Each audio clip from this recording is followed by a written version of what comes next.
Bueno, buenos días a todos y sed bienvenidos tanto a los propios de la asignatura, es decir, los aguerridos leones de hidráulica aplicada a desarrollo, como el resto de asistentes que vamos a disfrutar todos juntos de una jornada que habíamos llamado así entre comillas como la gran final, y que en sí lo que marca es más bien el arranque y el principio de lo que comentábamos ayer con Sergio, es decir, juntos alcanzaremos las más altas cotas de la miseria, nunca mejor dicho. Entonces, lo de hoy va a ser primero la presentación de experiencias, una en Nicaragua con la continuación para Mozambique este verano por Gabriel Rebasa. Después José Luis Lorenzo nos hablará de la experiencia suya en Tanzania, en Kigoma, el año pasado. Yo tuve la suerte de compartir con ellos buena parte de sus experiencias. Y luego, después, a continuación, Carlos Ramos, de la Dirección de Cooperación, nos aclarará un poco cómo está el panorama de la cooperación en la UPM y desde la UPM, qué opciones hay, qué posibilidades. Tenemos todos de seguir estudiando y continuando con estas labores. Y por último, pues daremos una especie de repaso de tourné por el patio, por los sótanos de la escuela, por los laboratorios del cacharreo así entre comillas también, que hemos utilizado, para ver pues qué nos han preparado los de uniones y soportes, los de las turbinas Banqui, los de las turbinas Pelton, los filtros, la bomba de mecate, la bomba manual, etcétera, etcétera. O sea, toda una serie de inventos o inventillos que de lo que tratan es de resolver problemas verdaderamente acuciantes, con tecnología apropiada. Así que, sin más, Gabriel, tienes la palabra. Gracias. Bueno, buenos días. Os vengo a contar un poquito en qué se basa, cómo funciona la bomba de mecate y por qué nos fuimos allá a Nicaragua pues a investigar sobre ella.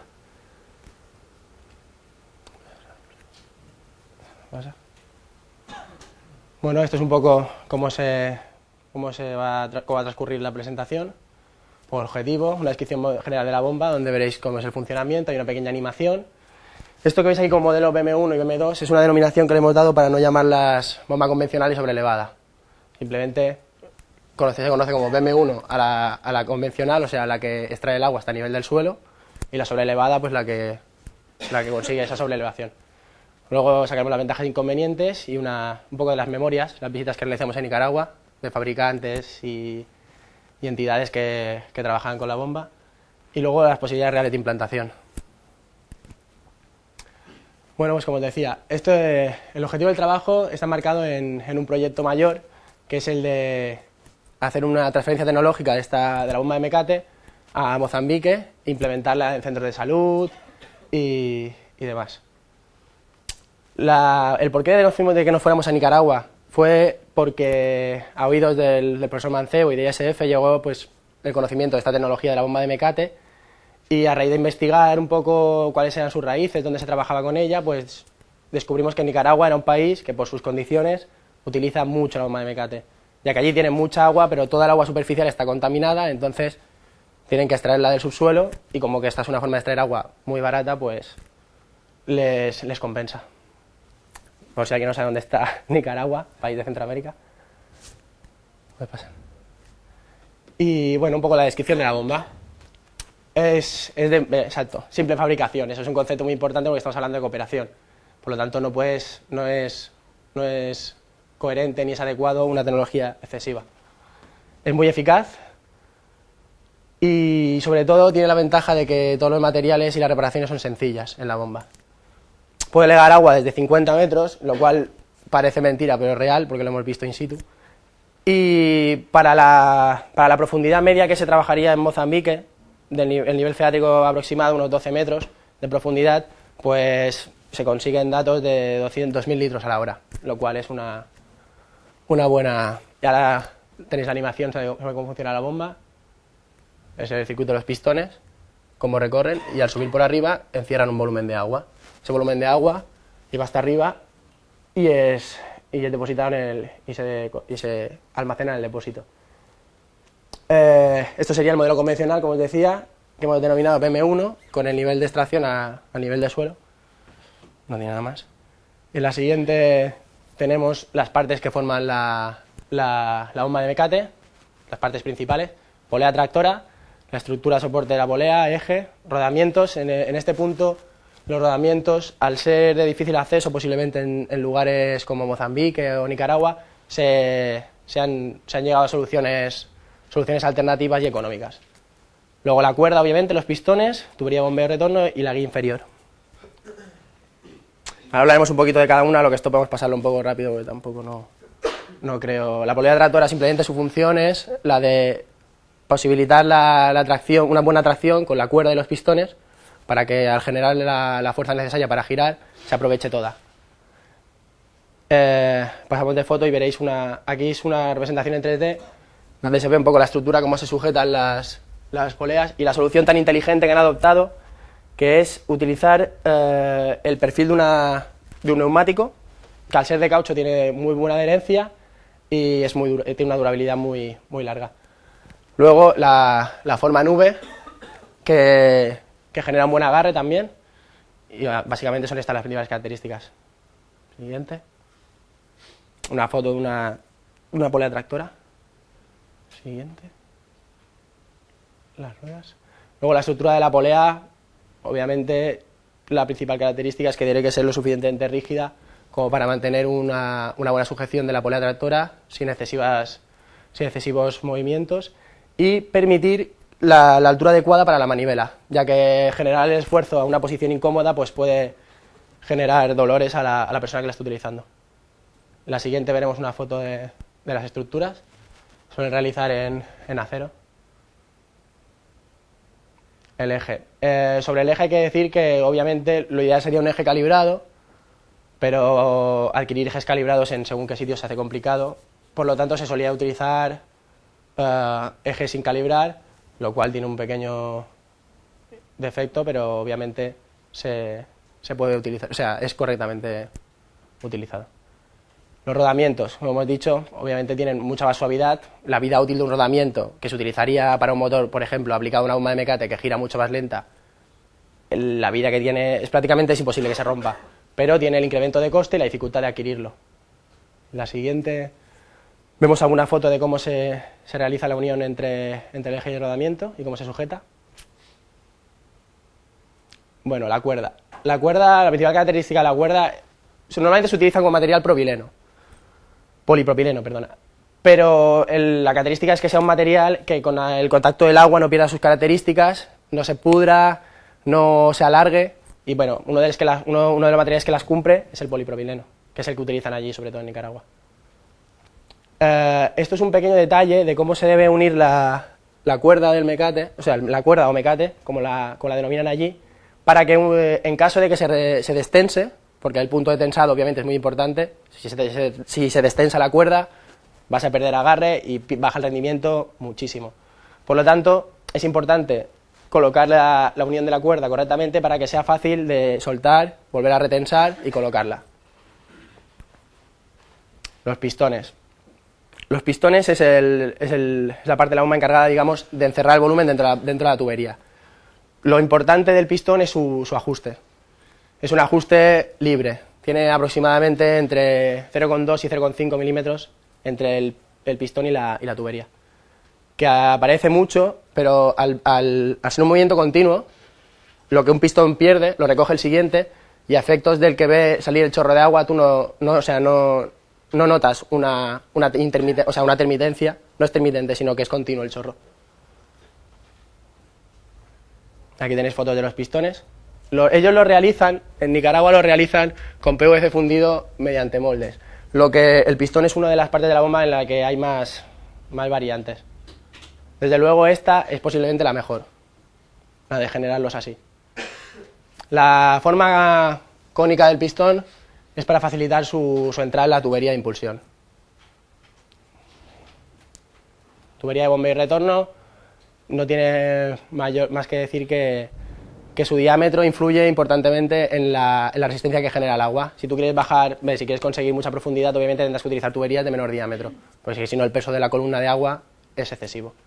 En la siguiente diapositiva creo que hay unos valores, exacto. de 0 a 11 metros, eso sería en pulgadas lo que se utilizaría en la tubería de impulsión. Y más, simplemente son piezas de... Esto sería de... Aquí tenemos de 11 a 19 metros, obviamente se ve reducido el diámetro de impulsión, y de 19 a 50, pues aún más. La guía inferior es una de las partes que igual tiene una solución más inteligente, porque se tiene que conseguir que no genere un excesivo desgaste sobre los pistones, que a la vez tiene que ser un material muy resistente porque está todo el rato sometido al roce, y tiene que permitir muy bien la conducción del mecate, porque es el encargado de que una vez que cambia su dirección y se dispone a entrar por la tubería de impulsión, lo haga de forma correcta. Aquí hay un par de fotos en las que veréis las soluciones que adoptan. Esta de aquí es el modelo que tenemos instalado en el patio, que luego veréis, y esto es otra de las soluciones que se adoptan. Esto, por ejemplo, suelen ser piezas de cerámica o vidrio, ya que son materiales que tienen poco desgaste y poco rozamiento. Vale, y ahora viene el modelo BM2, llamado BM2, que sería el modelo sobrelevado. Aquí tenemos una foto que se tomó allá en Nicaragua, en la que se elevaba a 5 metros, si no me equivoco, y el pozo, creo que un pozo como de 12 o 15 metros, ¿puede ser? Sí, de profundidad.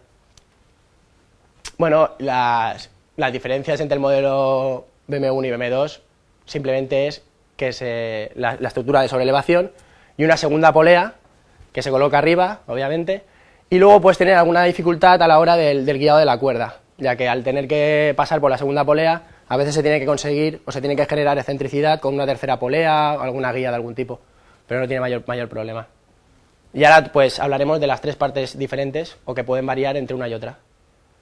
La estructura de sobrelevación debe permitir la salida del agua a la altura que se desee, obviamente, y la resistencia. Aquí tenemos diferentes fotos de estructuras de elevación, unas más sencillas que otras, pero que ambas cumplen su función. Esta de aquí, por ejemplo, es muy sencilla y de hecho es la mejor solución que vimos, ya que para la altura de 4 metros, para elevar a 4 metros, esta estructura es excesivamente complicada posiblemente para ello. La siguiente foto tenemos, aquí enseñamos fotos de la polea superior, como os decía. Y en la siguiente veréis lo que os comentaba de que a veces se tiene que generar algún tipo de excentricidad con alguna polea o se tiene que encaminar la cuerda de formas diferentes, lo que puede llevar a... Aquí vemos cómo se ha colocado una polea para generar la excentricidad y impedir que los pistones se crucen. Y en cambio aquí se ha entrecruzado el hilo, pero se ha encaminado con una polea. Ambas soluciones funcionaban correctamente, por eso digo que es una de las partes que tiene un poco de... Y bueno, ya venimos a las ventajas, que obviamente son muchas más que las desventajas, porque de eso se trata. Y aquí las tenéis. Lo que os comentaba al principio, que todos los componentes de la bomba se fabrican fácilmente y son de bajo coste. Las herramientas necesarias no son muchas. De hecho, con un equipo de soldadura y herramientas muy básicas se puede diseñar la bomba, se puede fabricar la bomba. Su diseño es sencillo y permite que gente sin ningún tipo de conocimientos, con una correcta docencia, se puedan hacer sus propias reparaciones. El rendimiento es muy elevado, si lo comparas con bombas manuales de otro tipo, que suelen ser mucho más caras, como la Indian 2 y la Smart, exacto, la Smart. Puede trabajar a profundidades de 50 metros, lo cual es más que suficiente. Y esto esto lo comprobamos in situ y en Nicaragua, que puede abastecer a grupos de población de hasta unas 30 familias, 120 personas aproximadamente. Luego tenemos, obviamente, que al ser manual no requerimos una fuente de energía, que normalmente suele ser de difícil acceso, sobre todo en zonas rurales, que es donde se pretende implantar esto. Su diseño es muy adaptable. Hemos visto que en esta diapositiva no salen, pero se han adaptado bombas de mecate pues, con motores diésel para no tener que generar el esfuerzo humanamente, o con una bicicleta para poder pedalear con las piernas. Vamos, tiene mucha inventiva la gente de Nicaragua, se tiene que reconocer, y había varios diseños muy originales. Y bueno, respecto a lo que nos concierne, que es generar la sobrelevación para llevarla a centros de salud, pues que los 4 metros se elevan muy fácilmente a nivel del suelo. Y las desventajas, como veis, o inconvenientes, son muy poquitas. El mantenimiento debe ser relativamente constante cada 3 meses, 2 meses como mucho, para que su vida se alargue más de los 10 años. Porque ayer en Nicaragua vimos alguna bomba que llevaba 15 años y tenía poco, vamos, que no se le había prestado mucha atención a la bomba y seguía sacando agua, pero obviamente su rendimiento había bajado considerablemente. Luego tenemos la limitación de servicio. Esta limitación de servicio se ve también relacionada directamente con la profundidad, porque si tuviéramos una profundidad de elevación muy baja, de unos 5 metros, en la que pudieras poner una tubería de diámetro, una tubería de impulsión de diámetro considerable, se podía haber incrementado un poco el servicio, pero de todas maneras tiene una limitación. Y luego que se deben conocer estas tareas de mantenimiento, para que la bomba mantenga su correcto funcionamiento. Y aquí os voy a pasar rápidamente las visitas que hicimos en Nicaragua. Hicimos 3, que fueron las 3 más importantes. La Fundación DESEAR, Desarrollo Social y Económico del Área Rural, una empresa de aerobombas de Mecate situada en Nicaragua, en Managua, perdón, en la capital, y el taller de Nelson Morazán, que era un fabricante independiente. Y aquí la siguiente foto, la puedes pasar. Simplemente la localización del... Estas son fotos sacadas en DESEAR, con alguna de las bombas. Aquí veréis alguna de las que os decía, en las que aparece... No tengo ninguna del diseño con la bicicleta. Bueno. AMEC, aerobombas de Nicaragua. Ah, mira, aquí sí que sale una foto. Esto es lo que os comentaba, alguna de las invenciones, entre comillas, o soluciones alternativas que se ha tomado para no desarrollar la fuerza mediante los brazos. Esta, por ejemplo, ya que tenía el pozo a poca profundidad, sacaba un caudal muy importante. Aquí tenemos, exacto, molino aeropalas, pues molino de palas. Y luego el taller de Nelson Morazán, que como os decía es un hombre sin ningún... Esto es un ejemplo de que esta tecnología es muy fácil de asimilar, porque este señor no tenía ningún tipo de educación y se le había transmitido su padre, más lo que él ha ido mejorando con el paso de los años, y la verdad es que posiblemente hiciera las mejores bombas las mejores bombas que vimos allí. Como veis, tenía unos acabados muy buenos, tapaba por completo la bomba y así se evita cualquier tipo de contaminación por polvo o hojas que puedan caer dentro, cualquier cosa. Tenía un trabajo muy fino. Y luego las posibilidades reales de implantación, pues basadas en las ventajas, que es ideal para zonas rurales porque no necesitamos fuentes energéticas. El modelo sobrelevado o BM2 cumple sobradamente la demanda que generaría en los centros de salud, porque estamos hablando de que podíamos llenar 2.000 litros en una hora. Por lo tanto, son centros de salud que a lo mejor tienen 30 camas, no más, y es más que suficiente para la demanda que generan. Y luego que la profundidad de elevación que requieren está muy por debajo de las limitaciones de la bomba. Y ya está. Muchas gracias.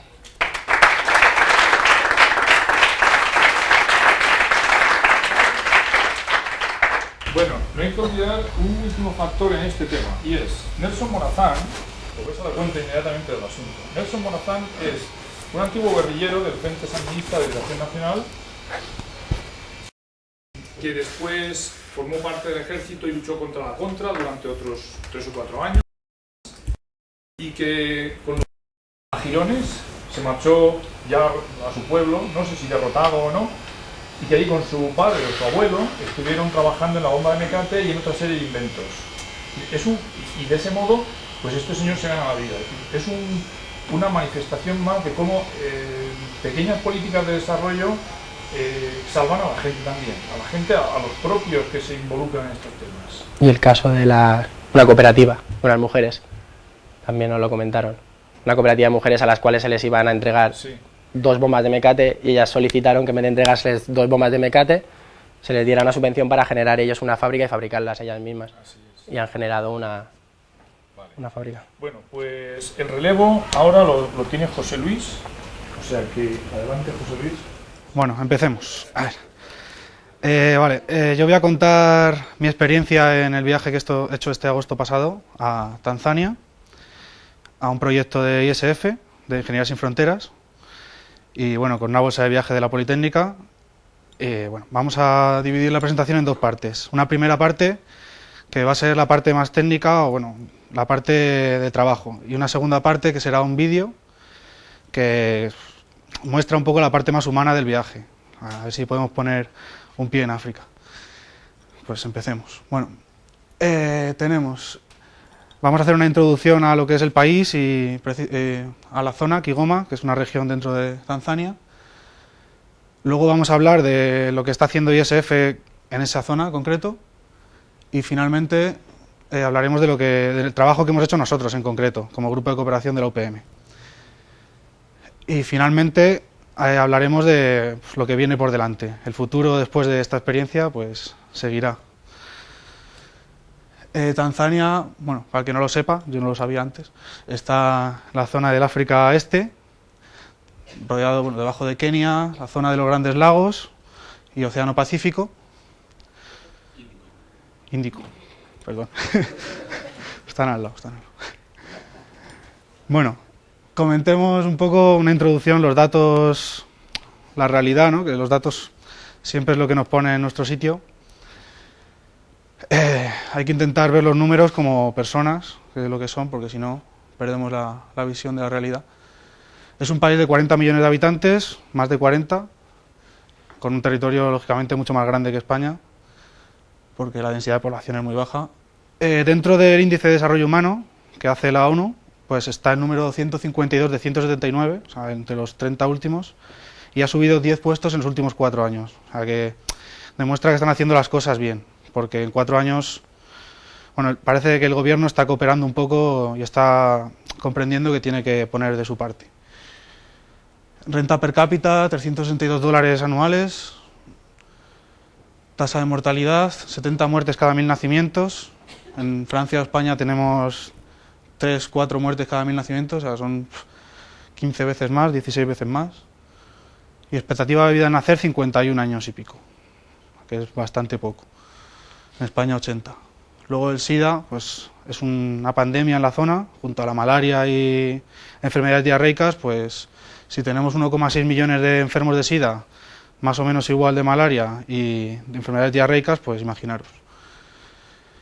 Bueno, tasa de alfabetización, más o menos están mejorando también ese aspecto, se ven bastantes colegios por allí construidos nuevos. Y un punto muy importante es el último, que aunque parezca que tener recursos naturales puede ser algo bueno, pues el caso de Tanzania demuestra que no, porque todos los países de su entorno tienen muchísima riqueza, petróleo, diamantes, oro, y todos están en guerras y bueno, no retrae nada bueno para ellos. Estas son unas imágenes de lo idílico de Tanzania, porque es un destino turístico y lo que venden las compañías, pues safaris, Caribe africano y el Kilimanjaro. Kilimanjaro tiene su propio aeropuerto, ¿no? Bueno, si queréis comentar algo me cortáis en cualquier momento, que no he dicho. Vamos a entrar ya en Kigoma, que es un poco en terreno. Es una región que está situada a 1000 kilómetros de la capital, con lo que supone las distancias en este país son 3-4 días en tren. Fijaros el dato de la población, en el 78, 650.000 habitantes, en el 2002, 6 millones de habitantes. O sea, un crecimiento brutal, con lo que eso conlleva de infraestructuras, pues no está adaptado, lógicamente. 90% de la población se dedica a economía de subsistencia, agricultura de subsistencia, que es cultivar para comer, básicamente. Entonces no hay ningún tipo de industria ni de mercado, nada más que a pequeña escala, pues al que le sobran 3 piñas, pues las lleva con la bici al mercado y las vende, pero poco más. Vamos a comentar por qué surgió la cooperación allí, precisamente. Esta zona, como hemos comentado antes, debido a las guerras de su entorno, pues acoge campos de refugiados de las Naciones Unidas, de la ACNUR, pues de Congo, Burundi, Ruanda y bueno, la zona esta de Kivu Norte, Kivu Sur de Congo, pues está cruzando el lago, en el lado opuesto. Entonces se produjo un desequilibrio entre la calidad de vida que tenía la gente de los campos, que entendemos que es poco, pues para que se produzca un desequilibrio, imaginar cómo es la de los pueblos de alrededor. Entonces Médicos Sin Fronteras es la que empezó a actuar en la zona. Esto ya son fotos de Kigoma, mercado de Kigoma, una calle normal, bueno, la casa donde estuvimos nosotros viviendo, que está bastante bien, y la calle principal, la única asfaltada. Vamos a pasar ya a hablar un poco de agua. ¿no? Proyecto hidrosanitario de ISF. Pasa. Bueno, Kigoma sería esta mancha de aquí, son todo casas bajas, y luego pues pueblos del entorno, los que están señalados en amarillo, serían los que estuvimos nosotros, por ejemplo, y luego hay muchos más que desconozco, pero bueno, donde también se está trabajando, ¿no? Pues todo en blanco y muchos más por ahí. Son pueblos bastante aislados.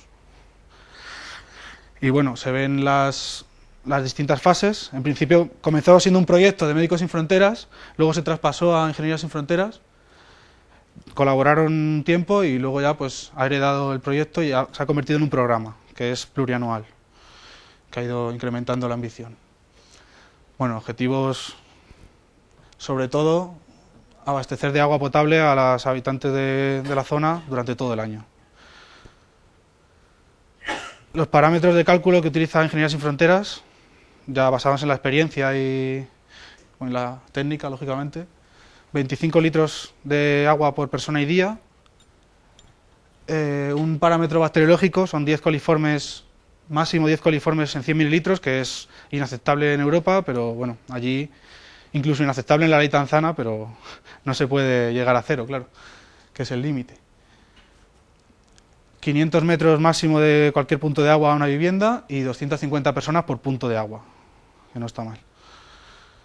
Se calculan, bueno, sistemas para 10 años y luego un punto importante es la colaboración de la población, ¿no? La integración dentro de lo que es el sistema, que lo asimilen como suyo, es una cosa imprescindible para el mantenimiento a largo plazo, si no, no tiene sentido. Entonces todo se hace de acuerdo con ellos y al final se hace un traspaso y son ellos los que manejan, gestionan y explotan el sistema. Vamos a ver un poco cómo es una estructura de cualquier sistema de la zona y bueno, en general en este ámbito. Todos tienen una captación, puede ser superficial o subterránea. Pasa, que si no, no da tiempo. Luego la línea principal, que es un punto débil de los sistemas, porque son una línea que tiene que llevar desde la captación a los depósitos kilómetros y kilómetros, cruzando ríos, caminos, y bueno, suele ser un punto conflictivo. Y luego, en caso de necesitarlo, por calidad, pues se puede colocar un filtro, como ese, un filtro de gravas, que bueno, luego hablaremos más adelante. Depósito y línea de distribución que sale del depósito, en este caso salen dos, hacia los puntos de agua, que son así, ¿no? Un DP. Punto de agua, doble, aquí serían para 400 personas este punto. Vamos a hablar ya de lo que hicimos concretamente nosotros dentro del programa de ISF, lo que hicimos este verano. Nuestro objetivo era, nuestro cometido, trabajar en la fase 3, que es una fase ya construida, pero se hace un seguimiento para que sea sostenible el sistema, si no es imposible. Entonces, nosotros participamos en ese seguimiento viendo cómo estaba un informe de la situación actual del sistema de la fase 3. También fortalecer la gestión. Algunos de ellos han traspasado al pueblo y otros no, y tuvimos que colaborar en ello. Pueblos de la fase 3, 4 pueblos, y luego también, ya que estábamos allí, pues visitamos 2 cosas de otras fases que, bueno, nos lo pidieron. Vamos a ver un ejemplo dentro del informe, hicimos 4 o 6 pueblos, un poco un ejemplo de uno de ellos. Sunuca, es un pueblo, está a 100 kilómetros casi de la capital, 100 kilómetros allí, pues son 4 horas en coche o una cosa así, cruzando un río con un transbordador. Entonces tiene un aislamiento bastante importante, o sea, allí se construye el sistema y va una persona cada muchísimo tiempo y bueno, pues es importante que se mantenga solo. Parámetros de cálculo. Bueno, ya podemos comentar. Son sistemas bastante bien diseñados desde el origen, con datos geotécnicos y geológicos bastante preparados. Este sería el sistema de la red de distribución, con 20 puntos de agua dentro del pueblo. Es un pueblo bastante grande, con bastante dotación. La captación sería esta, del pueblo, en medio de la selva. Luego una línea de distribución de 8 kilómetros que presentaba bastantes puntos débiles.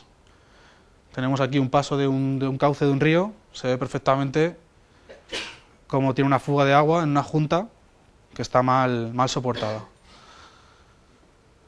Bueno, propusimos algunas soluciones a cada sitio. Aquí he puesto un pequeño ejemplo, tampoco... Algunas reparaciones en la captación y bueno, una solución que es básica, pero hay que hacerla, ¿no? Para el tramo de antes, por ejemplo, poner un perfil ahí. Y el análisis de agua se han ido haciendo paralelamente a nuestro informe. Ha habido un grupo que ha estado haciendo también análisis de agua y bueno, en este pueblo era todo perfecto, ¿no? 0 coliformes, que es lo más importante, que es difícil además de conseguir. Ahora, algunos problemas en general que nos hemos encontrado en general, en todos los pueblos. Soportes, bueno, esto es un soporte modelo, un palito sujetando la tubería, se ve también ahí, con la fila de niños, que bueno, pues esas cosas lógicamente hay que repararlas, ¿no? Encima están en medio de un caudal de un río, de un tramo. Otro soporte, esto sería una tubería enterrada que tiene una fuga, a lo mejor está enterrada a 1 metro y fijaos la fuga que tiene. Y esto igual, pues esto, después de esto había un punto de agua. O sea, esto está cortado, esto es de polietileno, pues ha caído a la tierra y se ha llevado la tubería. Y los grifos, un problema también general en todos los sistemas, 70%, 80% de los grifos están así. Son grifos, pues se lo comprarán a los chinos o a los indios allí, que son grifos que pone England, pero no es England, y los acaban atando así, y cuando, bueno, pues la última solución es ponerle un palito y quitar el palito cuando se va a usar. Más soluciones, soportes, bueno, así un poco en general. Y para cruce de carreteras, pues también es importante. Luego también estos son recomendaciones generales muy básicas, pero que también hay que hacer, porque vamos, ayudan a tener el agua limpia y es bastante simple. Poner un reborde, una malla, un codo y las tapas, pues propusimos una tapa de chapa que tenían todas las tapas de hormigón de 2 toneladas y pues poner una tapa de un candadito, ¿no? Para que no la abran, la ponen mientras más pese mejor. Necesitas 10 personas para abrirla, pues poner un candadito y lo arreglamos.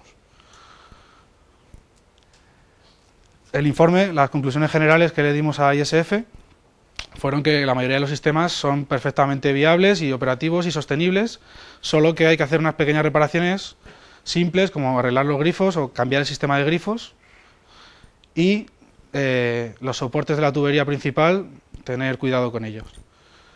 Reparar los que están mal, claro. El resto de problemas pues son ñapas, ¿no?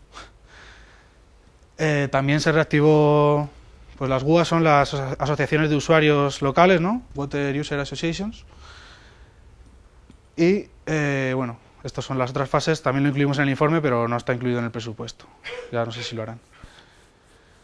Finalmente, vamos a ver lo que viene después de esto, ¿no? Después de la experiencia, pues seguiremos caminando. Pasa, todavía no es. Analizamos junto a ISF el informe y bueno, llegamos a las conclusiones de que vale, que David, que es el coordinador de Tanzania, pues estaba de acuerdo en todo prácticamente y bueno, pues se van a llevar a cabo en principio las reparaciones.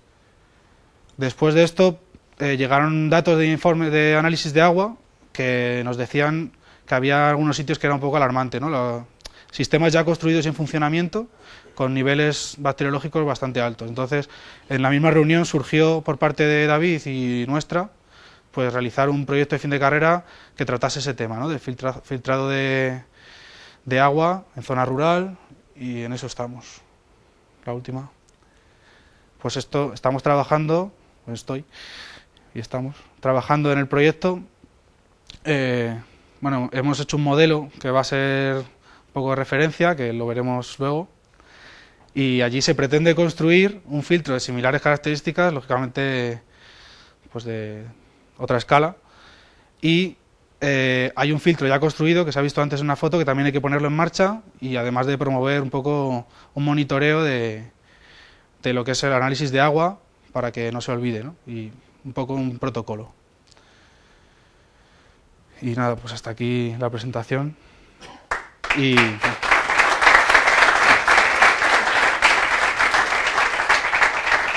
a ver si el vídeo quiere funcionar, pues lo veremos.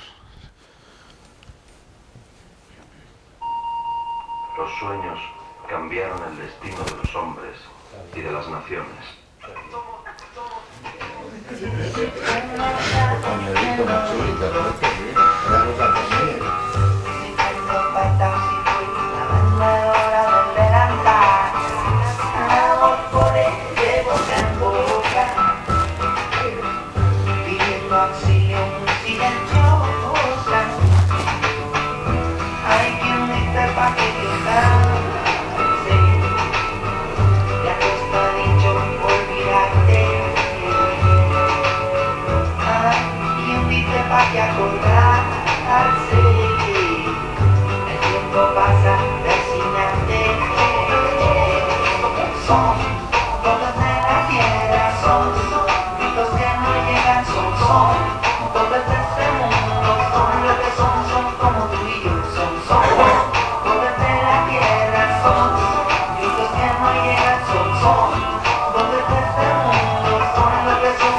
conmigo.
Oh,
Vale.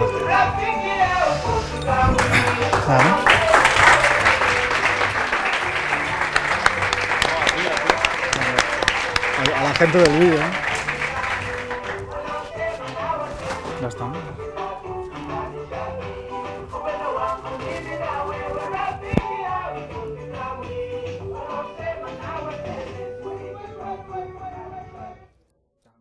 Hay poco que decir después de escuchar esto y de verlo, ¿no? Entonces lo que yo os voy a contar es, para poder hacer esto, pues algunos mensajes. El primero es que todos podemos hacer esto. Todos podemos hacer esto. Y bueno, voy a salirme un poco del guión. En esta escuela, como en otras escuelas de esta universidad, precisamente porque los estudios a veces son duros, más duros que en las universidades literarias, andamos con prisa por acabar y ponernos a ganar dinero. En algunos países de Europa, cuando acaba la gente el bachillerato, el equivalente al bachillerato, el high school, etcétera, la gente se toma un año, le llaman año sabático, se toman un año para no estudiar. Bueno, aquí, en el modelo que tenemos en España, eso no es así. Pero sí es interesante tener en cuenta que dejar un año con la mente libre para saber cómo organizar nuestra vida es una cosa interesante. No quiero decir que la propuesta que yo voy a hacer ahora sea un año sabático, tiene que ver, voy a hablar de varias cosas, pero sobre todo una, que es cómo se puede hacer un proyecto de fin de carrera en cooperación. Vendría a equivaler un poco a esto de lo que estoy hablando, es decir, distraer vuestra mente antes de meteros en la vorágine de la vida profesional, enrollaros, casaros, etcétera, para dedicar vuestro tiempo a algo imprescindible, no necesario o no útil, imprescindible en nuestra vida, pues es muy recomendable. Para facilitar esa tarea, para facilitar justamente la tarea de que eso sea posible, pues la universidad ha puesto en marcha un pequeño equipo de gente de la universidad.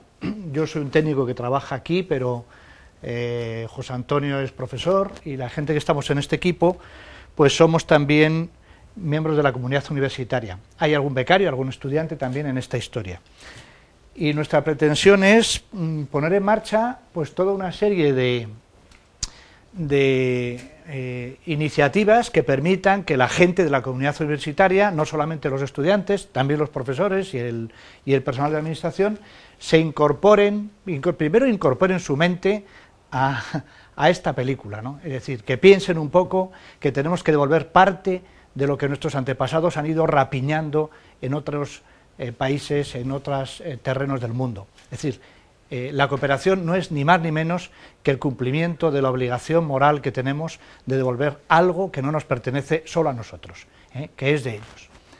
Y lo hacemos en una pequeña escala, pero incorporar nuestra mente, incorporar nuestra acción a esas tareas es algo que ya no es simplemente algo opcional, es un problema de justicia. Y nuestra misión en la universidad no es ni más ni menos que transmitiros a todos, a la comunidad universitaria, esa necesidad de ejercer esa justicia que tarda tanto en ponerse en marcha. Bueno, dicho esto, os cuento un poco en la práctica cómo está la cosa.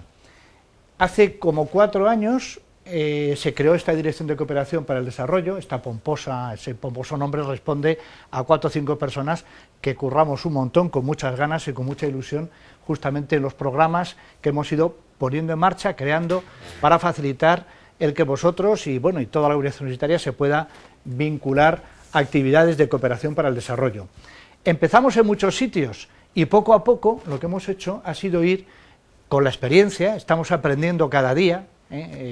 Os puedo decir que no hay nada creado desde el principio, cada año estamos cambiando y mejorando los programas en los que nos hemos metido, porque estamos aprendiendo todos. Y una parte muy importante de nuestro aprendizaje se debe justamente a esto que acaban de hacer vuestros 2 compañeros, es a conocer las experiencias, cómo funcionan, y en función de esas experiencias cambiar las cosas que funcionan mal y mejorar las otras.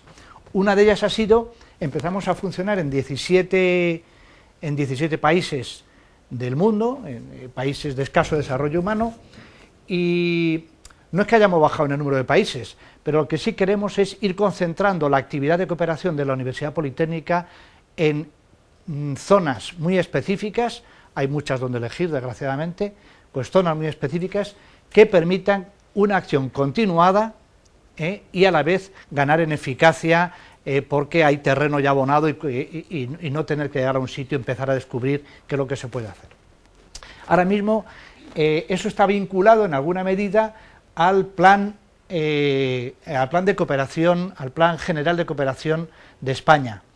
Cada 4 años el Ministerio de Asuntos Exteriores y de Cooperación elabora un plan de cooperación en donde selecciona territorios donde intervenir de forma preferente, de forma prioritaria, y establece pues unos niveles. En estos países vamos a intervenir más, en estos menos, tal, también un poco en función de la situación de los países.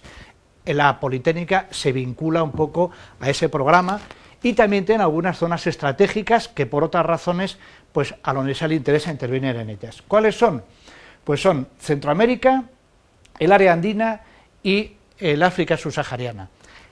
No podemos dejar América Latina, porque América Latina está muy vinculada por la historia y por la intervención de la propia Universidad Politécnica hace muchos años a esas actividades, pero entre América Latina y África hay una distancia importante. En África la gente, habéis visto, que tiene una expectativa de vida en unos casos de 35 años. No hay apenas tejido social. Las instituciones y las estructuras de funcionamiento son muy elementales y a veces pues tan corruptas como en otros sitios, pero desgraciadamente allí la corrupción se nota más. Y en América Latina hay un nivel un poquito mayor, no digo que no sea pobre, pero un nivel un poquito mayor. De manera que vamos girando nuestra mirada cada vez más hacia África porque nos parece importantísimo, insisto, sin dejar América Latina. Bueno, ¿qué actividades proponemos? Ya muy rápidamente os voy a contar. Hay un montón de cosas, un montón de iniciativas y de acciones que permiten que podáis cooperar.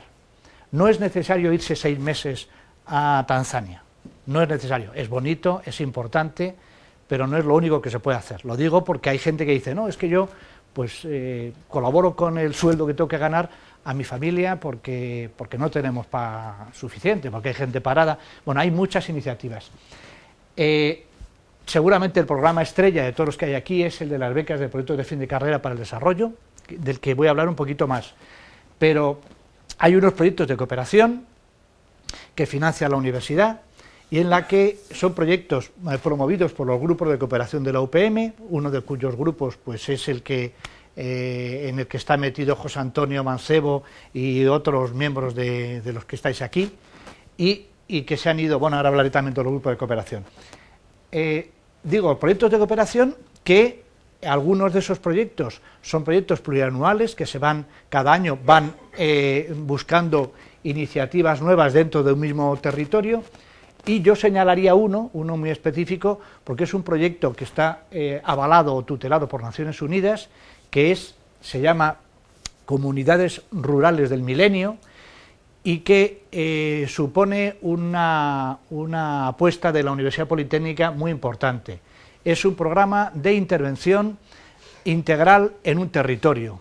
Intervención integral, desde el punto de vista de la Universidad Politécnica, es que de todas las áreas de conocimiento, de todas las escuelas que hay en la universidad, se ha entrado en un territorio que, bueno, son 2 territorios muy pobres en Nicaragua y en Guatemala, y ahí se está interviniendo se puede decir que en todas las áreas en donde la Universidad Politécnica puede intervenir, en la habitabilidad básica, en el programa de agua, en la ordenación del territorio, en la construcción de puentes y caminos, en fin, en las TIC.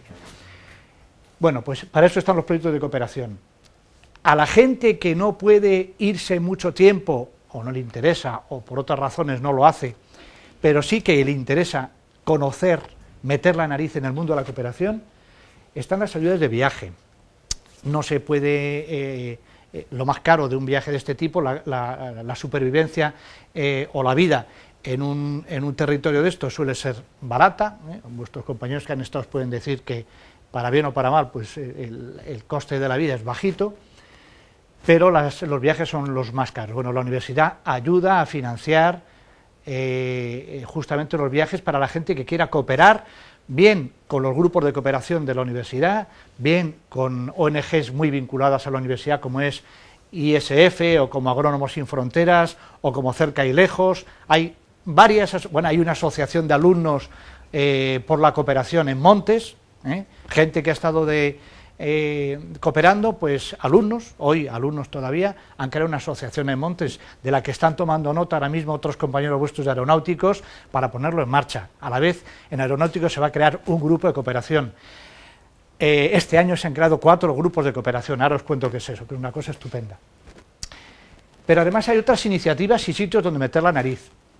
Hay unos programas que ya no son solo de la universidad, que son los de voluntariado universitario.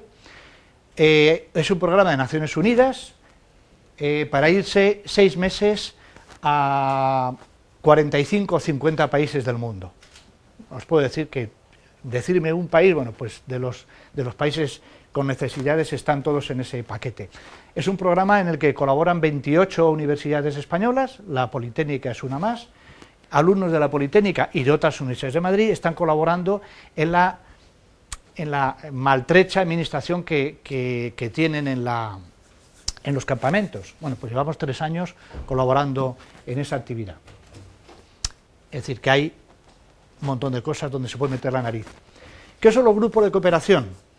Pues mirad, esta universidad ha puesto en marcha un mecanismo de funcionamiento en el ámbito de la cooperación muy original, porque es la única universidad en España que tiene este sistema.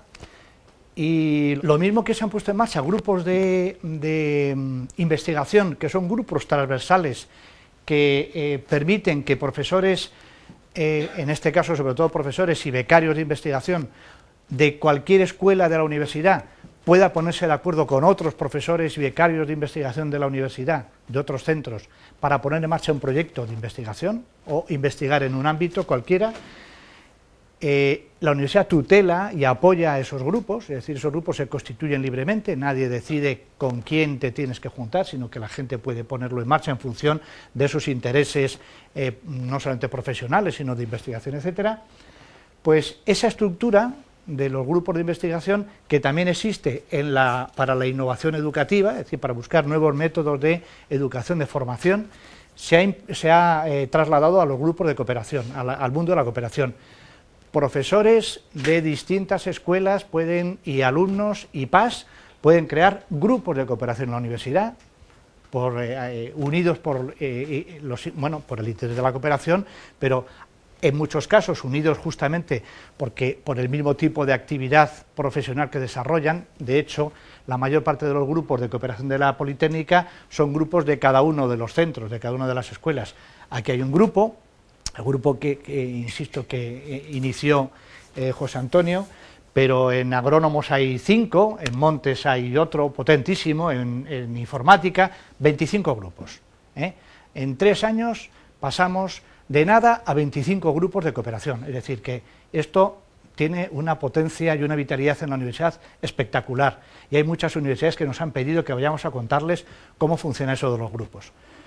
Y los grupos no es ni más ni menos que interés por cooperar y, bueno, pues a través de mecanismos que son, por un lado, docentes, como asignaturas de libre elección, etcétera, de incentivos que se crean justamente para que la gente no solamente lo haga de forma independiente de sus estudios, sino que lo vincule a sus actividades académicas, pues con esas asignaturas y con actividades que a veces pues tienen como premio pues el tener algún crédito, etcétera. Pues se han ido tejiendo los grupos que son los motores de la actividad de la cooperación en la universidad. De hecho, esa dirección de cooperación, lo que hacemos es coordinar el trabajo que se promueve desde los grupos. Después hay una red universitaria de puntos de información, que son unos stands que gestionan compañeros vuestros, que son becarios, cada año, por el mes de octubre, pues os lo digo porque también podéis participar de esa manera en el mundo de la cooperación. Hay unos stands que circulan por las escuelas de la universidad, están 3 semanas aproximadamente en cada una de las escuelas. que voluntariamente quieren aceptar que se haga esto, que son todas las escuelas de la universidad, y están aquí pues con información. Este año hemos retrasado a este momento el hacer esta actividad, pero habitualmente cuando vamos a una escuela lo que hacemos es vincular la estancia de los stand con alguna jornada de este tipo, ¿no?, de sensibilización y bueno, y de comentario con los alumnos de la universidad y con profesores, pues todas estas cosas. Y finalmente la propia universidad participa en una red de universidades, que creo que son todas de Madrid, que han puesto en marcha pues unos premios de investigación a la cooperación, es decir, que proyectos de fin de carrera que se han hecho en cooperación se pueden presentar justamente a estos premios. Las dotaciones son, no me acuerdo cuántos son, no sé, 3.000 euros o, bueno, es un cierto dinero. Bueno, pues esto también es un incentivo para que la gente vincule su trabajo de fin de carrera a la cooperación.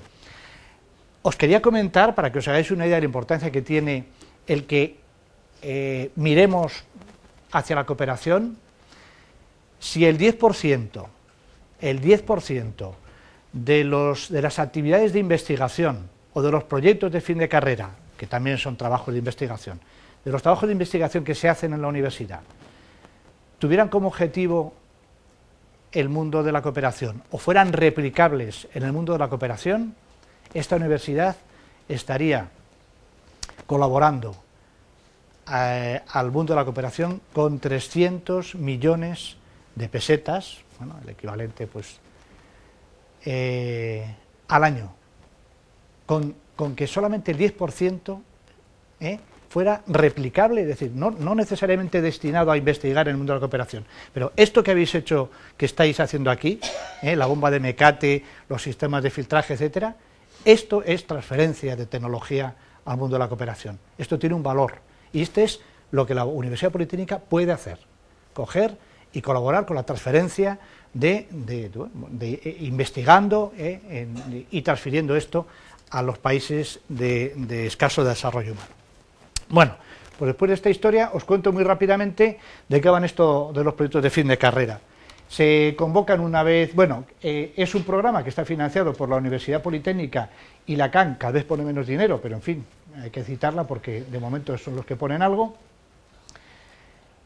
para proyectos de fin de carrera o para fin de máster. Hay máster oficiales en la universidad que pueden participar con sus trabajos aquí también. Son proyectos de cooperación, o sea, se trata de hacer un proyecto de fin de carrera que tenga como objetivo, ahora lo veremos, el desarrollo de los objetivos de desarrollo del milenio. ¿Quién la puede pedir? Pues todos aquellos que estén en condiciones de hacer el proyecto de fin de carrera, es decir, se trata, no uno que está en primero pues no lo puede hacer, pero como además en cada escuela el proyecto de fin de carrera se puede empezar en momentos distintos, hay escuelas donde con muchas cosas pendientes puedes empezar a hacer el fin de carrera y en otros casos tienes que tener todo aprobado para hacer el proyecto. Bueno, pues contar de que en cada escuela acepten que pueda hacer el proyecto de fin de carrera, ese alumno puede solicitar esta beca. ¿Qué se requiere?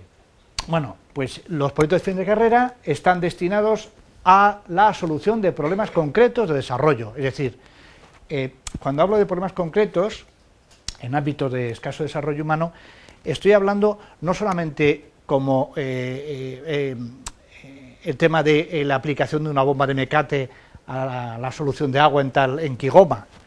Hay trabajos de investigación que forman parte de programas más amplios y que abordan justamente una parte de un programa, por ejemplo en Centroamérica hay un programa de agua en el que compañeros vuestros de varias escuelas llevan 3 años participando con proyectos de fin de carrera en ese programa, realizando una partecita del programa. Es decir, que su proyecto es investigar en Nicaragua sobre qué resultados está dando la aplicación de determinado tipo de actividades relacionadas con el agua. Bueno, pues eso es un trabajo teórico de investigación, no es tan directo, no soluciona problemas concretos de forma inmediata, pero colabora en el mundo de la cooperación. Deben de contemplar la consecución de objetivos de desarrollo del milenio. Los objetivos de desarrollo del milenio, ¿sabéis qué son? Bueno, pues son para el año 2015 se ha establecido prácticamente en un programa de Naciones Unidas el objetivo de acabar con el 70% del hambre, que una parte muy importante de la población acceda a la educación, que haya igualdad de género básica en la mayor parte de los países. Bueno, toda una serie de objetivos.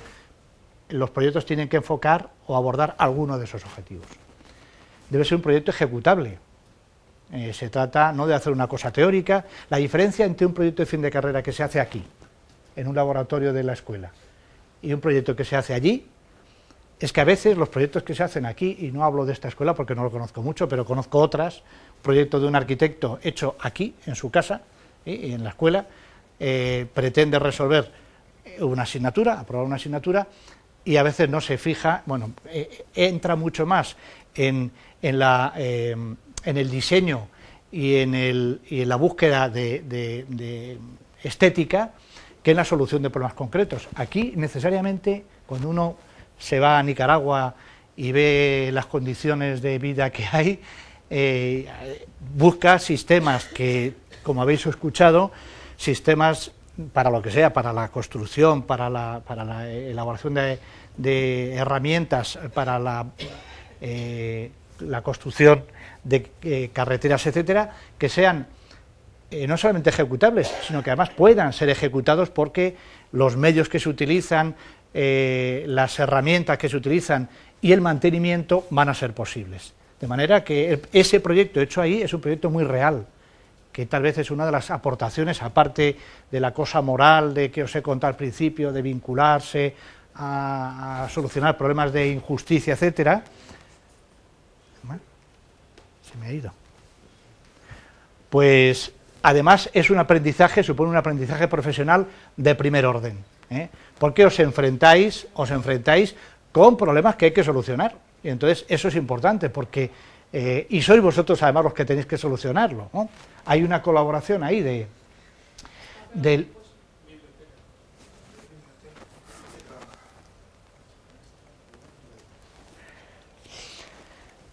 Bueno, ¿qué otras condiciones? Pues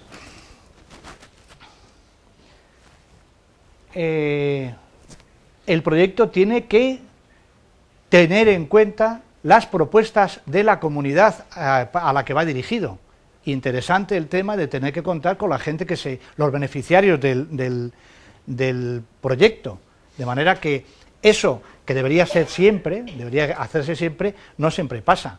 Un arquitecto, cuando aquí se le encarga una casa, ordinariamente no sabe ni quiénes la van a ocupar.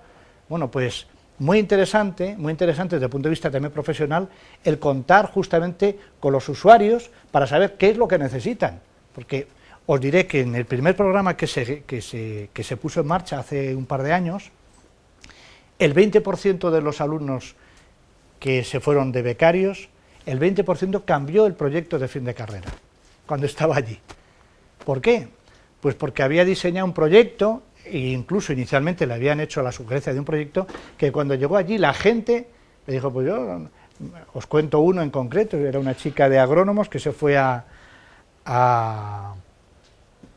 Bolivia y iba a hacer una investigación sobre una planta, sobre un tipo de vid, y cuando llegó allí los paisanos que se dedicaban a la agricultura le dijeron, pues mira, nosotros ya estudios de la vid a lo mejor hace falta, pero nos hace más falta una bodega para guardar la uva.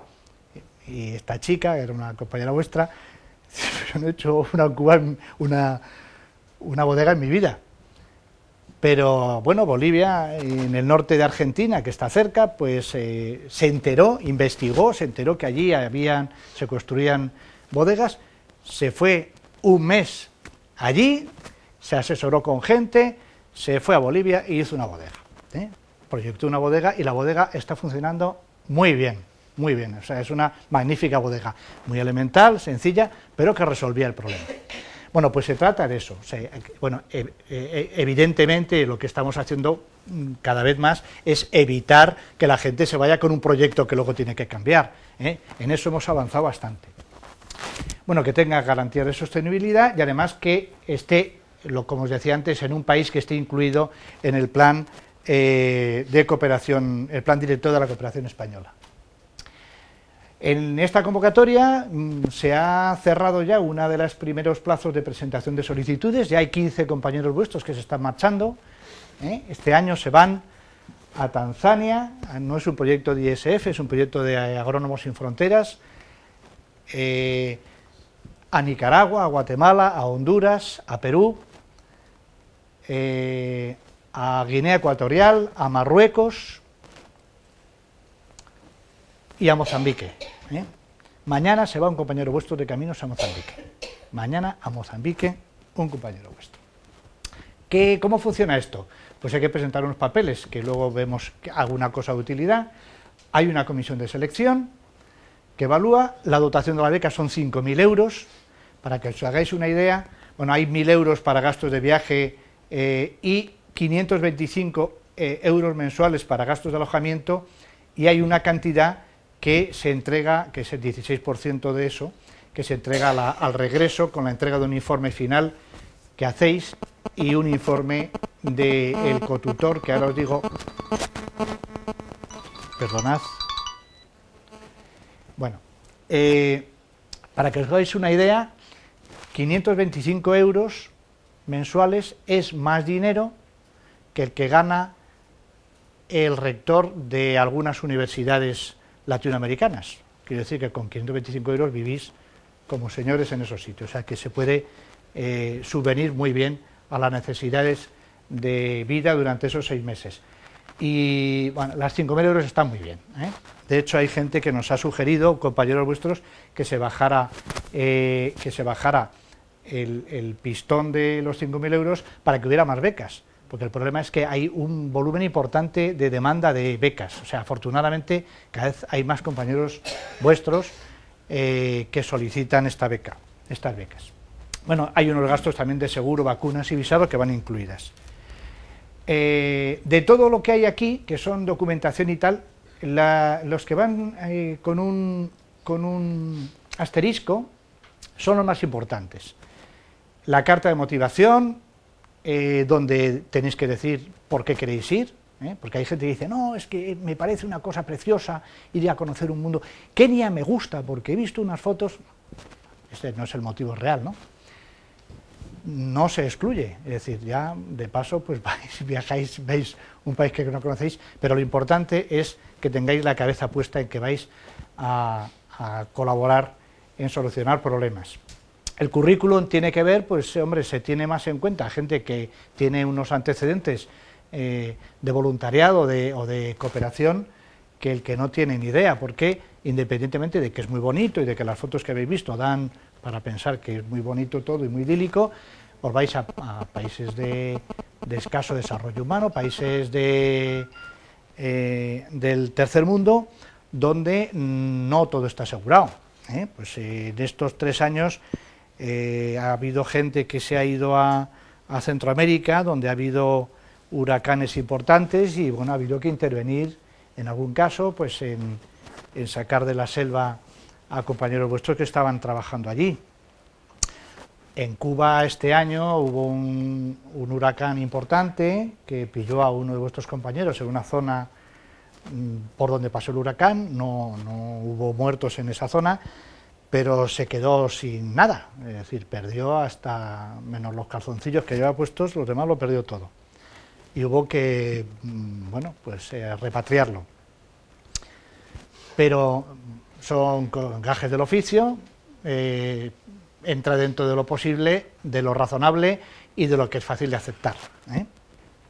Quiero decir que no es muy complicado, lo que os he contado no pasa más que una vez cada 1000 siglos, pero por eso es importante que haya un cierto bagaje de experiencia, una mínima experiencia, ¿no? Incluso sin experiencia también, pero hay que elegir el país. Hay países a los que nosotros hemos decidido no ir porque las condiciones que se producen en esos países pues no son las adecuadas para garantizar la integridad de las personas que van, como el caso del Congo, ¿no? Bueno, también contáis con una carta, hay que presentar una carta de un par de cartas de avales de profesores que indican que estáis en condiciones de iros por ahí, y trabajamos siempre con una universidad del país, esto es muy importante, con una universidad o un centro de estudios superiores del país al que vamos, porque el objetivo, otro de los objetivos de este programa no es solamente que los alumnos vayan y hagan su proyecto de fin de carrera para resolver un problema. Lo que queremos es que las universidades de estos países, que son como las de aquí, fábricas de intelectuales, de técnicos, de gente que va a estar por encima de la media en los niveles de vida de esos países, ordinariamente en la parte de la cresta, de arriba, pues lo que queremos es que en vez de irse a Estados Unidos a ejercer sus profesiones, que es lo que suele pasar, a Estados Unidos o a México, se queden en su país y esas universidades hagan lo que nosotros hacemos justamente invitándoos a ir a esos países, que los alumnos de esas universidades hagan sus proyectos, dediquen su tiempo, dediquen sus esfuerzos y sus conocimientos a solucionar los problemas de su propio país. Y la idea es, en breve tiempo, que los proyectos de fin de carrera puedan ser mixtos, es decir, realizados por alumnos de esta universidad. Tengo que pasarlo más rápido porque si no me parece que nos vamos a... se hagan entre nuestra universidad y alumnos de nuestra universidad y alumnos de la otra universidad.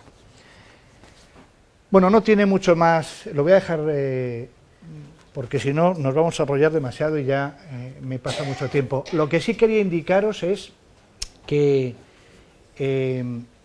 no es complicado el poder hacer el proyecto de fin de carrera. En esta escuela además tenéis pues un grupo de cooperación que puede echaros una mano para orientaros en la elección de proyectos, pero a la vez os he comentado que había todos esos grupos de cooperación en la universidad. Yo os voy a dejar aquí, me he traído un folletito con todos los grupos, teléfonos, personas de contacto, etcétera, de manera que el que quiera,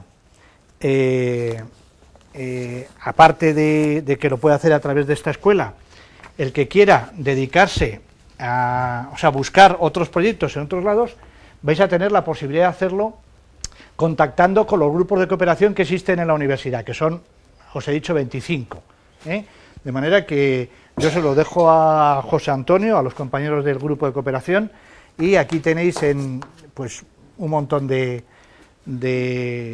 posibilidades de contacto para hacer cosas del tipo que os interesen, que son casi todas las áreas de conocimiento que se dan ahora mismo en la universidad. Y una última cosa, hay a la vez la posibilidad de, con asignaturas de libre elección como esta, en la que estáis, que se están impartiendo en el resto de la universidad, existe la posibilidad de obtener el título de experto en cooperación. También os dejo algún folletito aquí. ¿Esto para qué sirve? Yo me hago ingeniero industrial y ya tengo bastante. Bueno, pues sin mucho más esfuerzo, son 60 créditos. Os diré, para aquel que le interese, en el mundo de la cooperación, que es un mundo cada vez más amplio en España, hay muchísimas entidades, no solamente ONGs, sino administraciones, en las empresas, en las grandes empresas, se está despertando la necesidad de colaborar también a través de lo que se llama colaboración social corporativa. Es que las empresas dedican una parte de su dinero también al tema de la cooperación.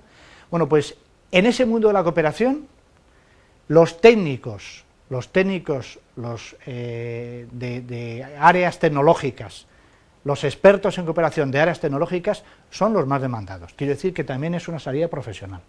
Y entonces, la universidad lo que ha puesto en marcha ha sido este plan, es un título propio de la universidad, que va a acabar además siendo un máster, hoy no lo es, pero va a ser en un par de años seguro, y que permite que la gente, además de poder estudiar cosas que le apetecen y que le gusten relacionadas con la cooperación, que eso les sirva en su momento para poder optar a meterse en el mundo de la cooperación desde el punto de vista profesional.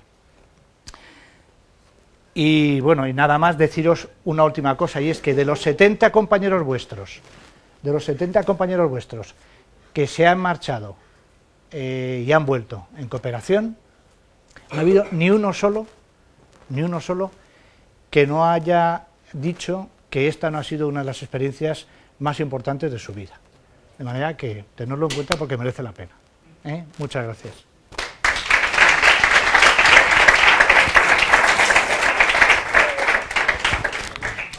Bueno, como esta es una actividad así emergente y en algunos sentidos sumergida, claro, por eso emerge, empezamos a trabajar en esta especie de sala un poco cochambrosa y tiene un doble objetivo. Primero, que es la única que existía, claro, un doble motivo. Y segundo, que en cooperación no se pueden tener todo comprado en las tiendas lujosas o no lujosas, en ferreterías de primera, etcétera, etcétera. Sino que procuramos colaborar o trabajar con materiales reciclados que han desechado otros previamente, comprando lo mínimo imprescindible. El año pasado, por ejemplo, tuvimos un gasto de 6 euros y este año iremos ya por 12, por lo cual es un 100% más, y eso es gravísimo. Pero aún así, como podéis comprobar por lo que veis, lo que hacemos es utilizar lo que otros no quieren, incluida la propia sala. Aquí hemos pasado muchas horas en este cuatrimestre pues preparando nuestros diseños en eso sí, una pizarra antigua pero maravillosa que tenemos, y luego pues generando, gestionando los grupos en los que los compañeros de la asignatura se han ido dividiendo y trabajando cada uno en su sector. No se trata aquí de ensayar equipos ya construidos previamente o comprados en el mercado, excepto alguno, es el kit del agua, concretamente, acción contra el hambre, sino de iniciar nuevos desarrollos. No se trata de probar lo que existe, sino de experimentar con cosas nuevas, con necesidades que en muchos casos nos superan. Una de ellas, después iremos viendo todas después, desde este punto de partida, de aquí nos hemos expandido por media escuela, como decía, o más. Una de ellas surgió como consecuencia del verano del año pasado, que habéis visto lo de los soportes y uniones. Entonces ahí ya, con José Luis, convinimos en que los soportes y uniones eran un tema muy alto, como altos están los paneles. Y aquí pues nos han ilustrado con algo que lo que nos anima a Carlos, que van a ser la generación de unas fichas, una especie de documentación con la que vamos a arrancar la generación de documentación propia, y aunque ya la tenemos con proyectos y tal de otros años y muchos informes, pero que necesita ya de cuestiones que sean más generales y que permitan una aplicación en otros proyectos, en múltiples proyectos. Bueno, pues tenemos ahí lo de los soportes, que ya habréis visto por las presentaciones, las uniones, es un tema gravísimo, ¿eh? Yo quisiera incidir en eso, si trabajáis o colaboráis en este tipo de proyectos de agua y saneamiento, por las uniones se nos va el agua. Y no podemos perder ni una gota de agua en estos casos. 25 litros por habitante y día no son como para perder ningún porcentaje. Aquí se admite un 20%, y se calcula con un 20% de pérdidas, nosotros calculamos con un 0% de pérdidas. Entonces, para eso tienen que servir estos ingenios. Bueno, ahí vemos nuestros dibujos de los filtros, que ahora después vamos a ver. Y bueno, por el resto es un poco lo que aquí en este primer mundo se llamaría chatarra, y que para nosotros es un tesoro, es una suma de tesoros. Allá detrás, aunque se ve malamente, bueno, en estas repisas están las uniones, lo que tenemos allá detrás es un canal con vertederos para medir caudales del año pasado, es un proyecto del año pasado que sigue por aquí. Luego hay una bomba que llamamos bomba Saboya, porque Andrés Saboya fue el que se puede decir la inventó y que está en aquella esquina, etcétera. Y ahora vamos a ver unas turbinas Banqui. Una turbina Banqui, en nuestro caso, es una microturbina cuya idea también surgió de Tanzania para aprovechar pequeños saltos y pequeños caudales. Tan pequeños que muchas veces aquí serían despreciables, pero que en una situación de precariedad y de falta de acceso general a la energía, como es el de los países en desarrollo, puede ser muy valiosa. Así que vamos allá y lo vemos. Vamos a ver. Aquí la idea de la turbina Banqui surgió porque es algo que, bueno, no habíamos trabajado en ella previamente y teníamos un material especial que era el ventilador de mi coche que le quité y que bueno, ha servido para ello. Entonces David y Carlos principalmente han trabajado en este tema, así que ellos sigan. Nosotros llegamos, bueno, pues nada, son todos materiales, como hemos dicho antes, sacados de la sala esta. El ventilador del coche, una tapa de un bote, los rodamientos y el eje son de una bomba de agua de 600, ni se sabe. Porque necesitábamos un eje y unos rodamientos que hiciesen girar libremente lo que es el rotor de la turbina. Esto que veis aquí, que es básicamente un aporte de aquí del laboratorio, simplemente para hacer una medición, o sea, no va a acompañar a la turbina. O sea, esta turbina va a ir además adaptada con un alternador, o sea, para sacar directamente electricidad. Con esto medimos el par motor que generaría. Si a esto le conectamos un alternador, que también está buscando el que le cambié a mi coche, pero no lo he encontrado, pues si le ponemos un alternador, produciríamos energía eléctrica. En este momento el par de frenos no determina pues la máxima potencia, claro. El par rozante en este caso simula el par resistente que tendría en el caso de mover un alternador. El siguiente paso, por tanto, va a ser conectarle un alternador. Bueno, está trabajando con 14 o 15 metros de agua y con un caudal que en este no marca, pero que no será más de 0,4 o 0,5 litros por segundo. Ni siquiera llega a un litro por segundo. Por tanto, es una máquina, es una maravilla de máquina, apenas hace ruido, ¿sepáis? O sea, que la vamos. Es una máquina muy noble y muy sencilla, muy dócil.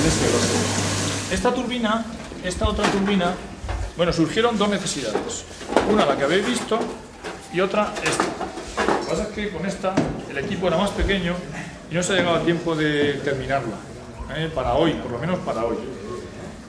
El proceso, el fundamento es el mismo, es una turbina de acción, pero en este caso es una turbina que se llama Pelton, es un chorro más dirigido, aquella es mucho más amplio, el agua incide sobre estas cucharas y lo que se espera, bueno, además tiene una cierta flexibilidad, no tienen rigidez, están bien cogidas, ha colaborado muchísimo el departamento aquí de mecánica industrial, sobre todo con Raúl Gómez, que es fabuloso. El giro la velocidad de giro es un grave problema que tenemos y tenemos que conseguir pues un número suficiente de revoluciones para que el alternador consiga, pues con los pares de polos que tiene, pues sacar una corriente ahí del voltaje que queremos y sobre todo con una frecuencia de los 50 ciclos por segundo con los que se trabaja en Europa y en buena parte del mundo. Ocurre a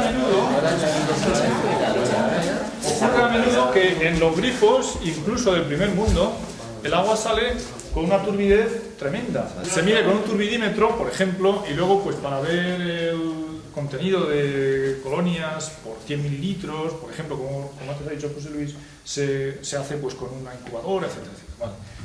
Vale. Lo que hemos detectado, como decía José Luis, es un incremento exagerado de las colonias de coliformes y en algunos casos también sucederá por turbidez, por material en suspensión disuelta en el agua. Entonces, la idea ha sido pues coger uno dentro de la tecnología disponible, pero adaptándolo a lo que nosotros podemos hacer, un filtro, que en argot se llama prefiltro, de flujo ascendente vertical a través de arenas, como se ve en este dibujo, pero con el flujo al revés, es decir, la entrada es por aquí y la salida es por aquí arriba, por este tubo. La entrada es con un tubito que se mete aquí abajo. Esto nos lo encontramos hecho y en cuanto nos dijeron que desguazaban un laboratorio de química antiguo, dijimos, para nosotros, todo para nosotros, les cogimos esto y claro, pues ha servido, como podéis ver, más que para chatarra. Este es un modelo de filtro, es claro, un tercio o un cuarto, ya veremos, y está lleno de arena. Entonces, José Luis... En el dibujo se ve bastante bien, tiene gravas abajo, que es para que el flujo no tenga problemas, ¿no?, de permeabilidad. Por donde entra una capa de grava bastante grande por encima de esto. Luego lo demás son arenas mediana primero y luego fina. Arriba son casi limos. Y bueno, pues el agua eso entra por abajo y por decantación y por adherencia y absorción pues se va quedando las partículas, un porcentaje de las bacteriológicas también, esperemos que lo máximo posible, no sabemos cuánto, hay que ensayarlo. Y bueno, seguramente de turbidez prácticamente todo, si metemos agua turbia saldrá limpia seguramente. ¿Y para limpiarlo con las arenas? Y para limpiarlo pues es como retrolavado. Al revés.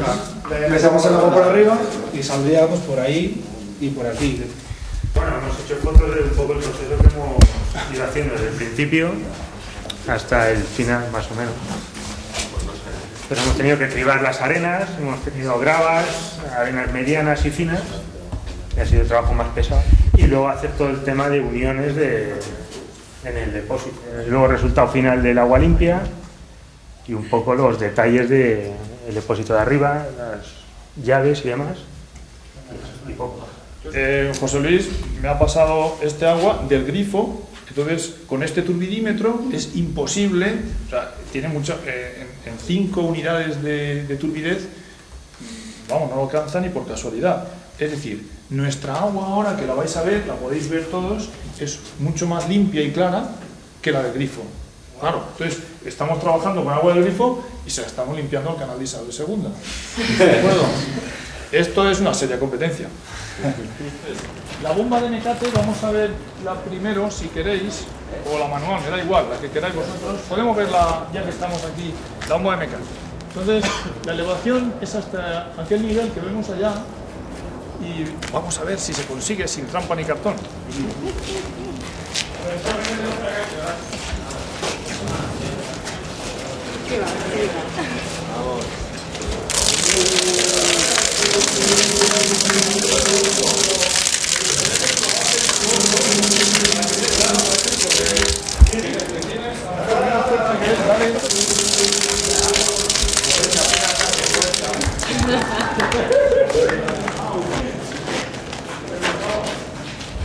Bueno, Agustín es el coordinador de Tanzania, del programa de Ingenieros en Fronteras en Tanzania. Y él ha tenido precisamente porque este proyecto tiene una transferencia interesante de sur-sur, como ha dicho antes Gabriel.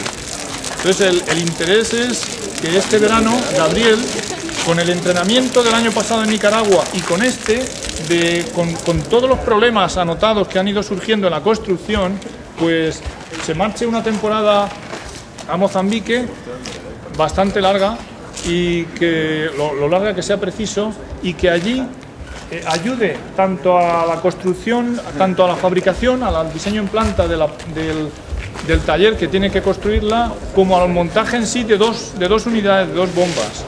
¿Vale?